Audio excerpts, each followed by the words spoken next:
Well, Chris, it's not just for some people, it's going to be for everybody here on the yacht basin. The city of Fort Myers said a little before noon today that it's unsafe to live here and everybody needs to get off. And you can kind of see why. Chris, you said you were down here earlier. Look at the scene that we're at now. I mean, these are large vessels that we're talking about. Even, Karen, we can show that this slip pole right here just went completely through this boat. And along with it on the sides here, you can see broken pieces of the dock and even a giant hole in the concrete there that would lead down this area. And so the reason the city of Fort Myers says they're closing this area and residents need to leave is because of this danger, saying that if you're living on your boat and let's say first responders like fire officials or police need to get to your boat, all of this damage is going to be able to keep them from doing that. Along with that, when you have wires in the water and you have different electrical surges and currents in this area, the water could be electrically charged, and the city of Fort Myers tells me if you were to fall into the water, that could be catastrophic. The other thing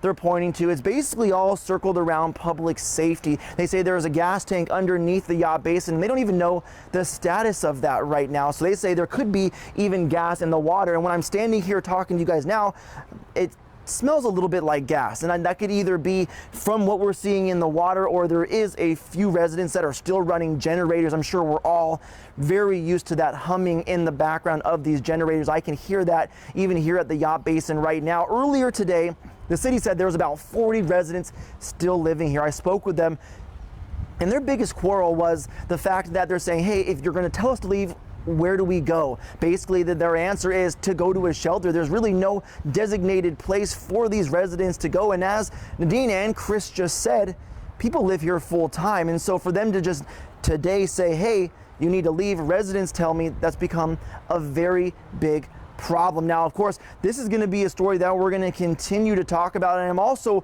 working on a story right now talking with city leaders to ask them these tough questions that the residents are telling me, and I'll be back checking in throughout the night to give you those updates. But for now, live in the Fort Myers Yacht Basin, Colton Chavez, Fox 4.